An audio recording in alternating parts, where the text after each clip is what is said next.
میں آپ کو سچ بتا رہا ہوں کہ دنیا میں حقوق پر پہلی کتاب جو لکھی گئی وہ سید سجاد نے لکھی، اور آج تک وہ کتاب بہت مختصر سی کتاب ہے، آج تک وہ کتاب دنیا میں موجود ہے رسالۃ الحقوق کے نام سے۔ تمہارا حق اپنے حاکم پر کیا ہے؟ تمہارے حاکم کا حق تمہارے اوپر کیا ہے؟ تمہارا حق اپنے پڑوسی پہ کیا ہے؟ پڑوسی کا حق تمہارے اوپر کیا ہے؟ بڑے تفصیلات دیے ہیں اور بڑے ڈیٹیل دیے ہیں۔ تمہارا حق اپنے باپ پر کیا ہے؟ تمہارے باپ کا حق تمہارے اوپر کیا ہے؟ یعنی بڑے بڑے تفصیلات ہیں۔ اور پھر تمہاری آنکھوں کا تمہارے اوپر حق کیا ہے؟ تمہارے ہاتھوں کا تمہارے اوپر حق کیا ہے؟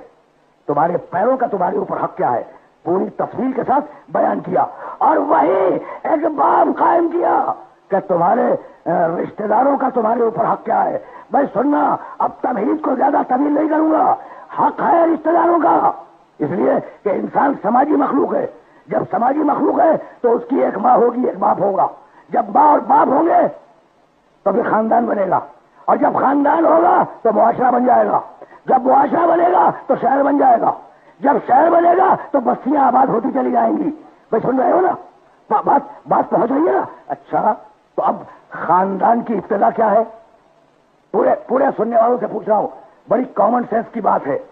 اس دنیا میں پہلے دو انسان آدم اور حوا، ٹھیک؟ اچھا، بات یہ ہے کہ آدم حوا کے احسان مند نہیں ہے اپنے وجود میں، اور حوا پر آدم کا کوئی احسان نہیں ہے وجود میں۔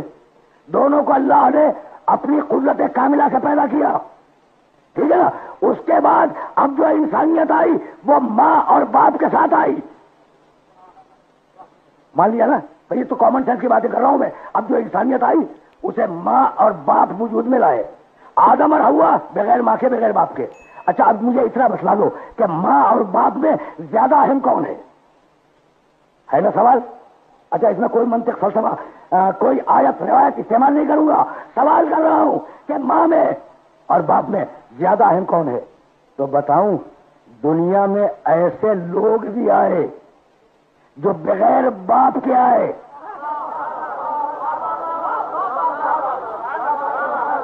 یعنی میں کہنا یہ چاہ رہا ہوں کہ عیسیٰ باپ سے بے نیاز ہو سکتے ہیں، ماں سے بے نیاز نہیں ہو سکتے۔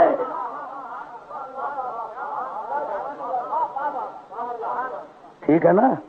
پہنچ رہی ہے بات؟ تو اب ماں کی اہمیت سمجھ میں آئی؟ بھائی اگر ماں سمجھ میں آ گئی تو پھر ساری رشتہ داریاں سمجھ میں آنی شروع ہو جائیں گی۔ دیکھو، باپ سے جو تعلق ہے انسان کا، وہ ایک لمحے کا تعلق تھا، ختم ہو گیا، اور جب بچہ بطن مادر میں آیا تو اب ساری پرورش کی اور تربیت کی ذمہ داریاں پیٹ میں ماں کی ہیں۔ انسان اپنی ماں کا جزو بدن ہے۔ بھائی بہت توجہ ہے، یہ پیٹ میں غذا کہاں سے مل رہی ہے؟ ماں غذا فراہم کر رہی ہے۔ یہ پیٹ میں سانس کہاں سے پہنچ رہی ہے؟ ماں سانس فراہم کر رہی ہے۔ یہ تمہاری جو تربیت ہو رہی ہے پیٹ میں، اس کا ذمہ دار کون ہے؟ ماں ہے۔ یہ رزق جو تمہیں پیٹ میں مل رہا ہے، اس کا ذمہ دار کون ہے؟ ماں ہے۔ تو اب انسان جب دنیا میں آیا تو آنے سے پہلے رزق کی ذمہ دار ماں تھی، اب جب آ گیا تو رزق کا ذمہ دار باپ ہے، ماں نہیں ہے۔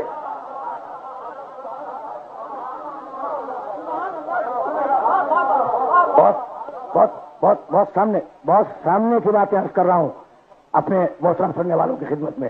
تو اب ماں تو بڑی اہم ہے۔ اچھا، اہم رشتہ ہے ماں، اہم رشتہ ہے باپ۔ سنو، جب پیغمبر اکرم نے بار بار کہا، قرآن مجید کیا ہے کہ اللہ محسنین کو پسند کرتا ہے، احسان کرنے والوں کو پسند کرتا ہے، احسان کرنے والوں کو پسند کرتا ہے، بار بار جب پیغمبر نے آیت پڑھی تو کسی شخص نے پیغمبر سے سوال کیا کہ یا رسول اللہ، کس کے ساتھ احسان کروں؟ کہا امک، اپنی ماں کے ساتھ۔ کہا یا رسول اللہ، پھر کس کے ساتھ احسان کروں؟ کہا امک، اپنی ماں کے ساتھ۔ اب پوچھنے والا بھی ضدی تھا، کہنے لگا یا رسول اللہ، پھر اس کے بعد کس کے ساتھ سوچنا شروع کروں؟ کہا امت، اپنی ماں کے ساتھ۔ چوتھی مرتبہ پھر پوچھا کہ یا رسول اللہ، کس کے ساتھ سوچنا شروع کروں؟ فرمایا ابوک، اپنے باپ کے ساتھ۔ تو 3 حصے تمہاری محبت کے ماں کے لیے ہیں۔ سمجھ رہے ہو نا؟ تین حصے تمہاری محبت کے ماں کے لیے اور ایک حصہ محبت کا باپ کے لیے. تو بڑا محترم رشتہ ہے ماں کا بھی اور بڑا محترم رشتہ ہے باپ کا بھی. رکے رہنا. ماں بھی اہم ہے باپ بھی اہم ہے. وَوَصَّيْنَا الْإِنسَانَ بِوَالِدَيْهِ سننا وَوَصَّيْنَا الْإِنسَانَ بِوَالِدَيْهِ حملته أمه وهنا على وهن وفصاله في عامين ان اشكر لي ولوالديك. ہم نے انسان کو وصیت کی. کیا وصیت کی؟ میرا شکر ادا کرو. ولوالديك اپنے والدین کا شکر ادا کرو. دیکھا والدین کی اہمیت کو کہ اللہ نے اپنے شکر کے ساتھ والدین کے شکر کو رکھا. انشکر لی ولوالدیک. سنو انسانوں سنو، ایک انسان کو حکم دیا ہے. کوئی انسان اس سے مستثنا نہیں ہے. ایک انسان کو حکم دیا ہے کہ انسانوں سنو، میرا شکریہ ادا کرو، میری بارگاہ میں ہدیہ تشکر پیش کرو. ولوالدیک اور اپنے ماں باپ کا شکریہ ادا کرو. ماں باپ کے شکر گزار رہو. میں حقیقی سبب وجود ہوں، یہ مجازی سبب وجود ہے. میں حقیقی سبب وجود ہوں اور یہ ماں باپ تمہارے مجازی سبب وجود ہیں. شکریہ ادا کرو. ٹھیک سن لیا نا؟ آیت ہے قرآن کی، ماں باپ کا شکریہ ادا کرو. اب میں پورے مجمع سے یہ پوچھنا چاہ رہا ہوں کہ بھائی یہ شکریہ کیا فقط عام انسانوں کے لیے ہے؟ نبی اس حکم میں شامل نہیں ہے؟ بھائی ایک سوال کرنا چاہ رہا ہوں میں، یہ شکریہ کیا ہم امتیوں کے لیے ہے؟ نبی اس حکم سے باہر ہے، مستثنی ہے. تو کوئی حکم ایسا نہیں ہے جس میں نبی شامل نہ ہو. بھائی توجہ رہے. تو ہمیں بھی حکم ہے کہ ہم والدین کا شکریہ ادا کریں. تو کیا یہ حکم صرف امت کے لیے تھا؟ نہیں، نبی اس میں شامل ہے. تو اب نبی پر واجب ہے یا نہیں کہ اپنے والدین کا شکریہ ادا کریں؟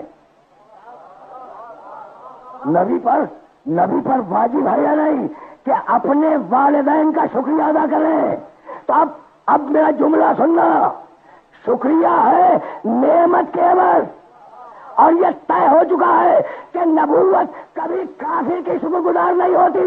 اس لیے آمنہ بھی مومن تھی، عبداللہ بھی مومن تھا.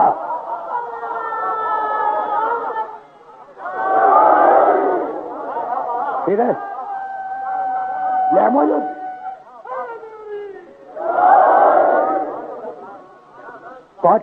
پہنچ رہی ہے نا بات؟ میرے محترم سننے والوں تک بات پہنچ رہی ہے. عالم اسلام کا خیال ہے کہ نعوذ باللہ رسول کے والد مسلمان نہیں تھے، رسول کے والدہ نعوذ باللہ مسلمان نہیں تھی. تو کیا اللہ حکم دے گا کہ کافر کا شکریہ ادا کرو؟ نبوت کبھی شکر گزار نہیں ہوتی، نبوت کبھی کافر کا احسان نہیں لیتی، نہ شکریہ ادا کرتی ہے.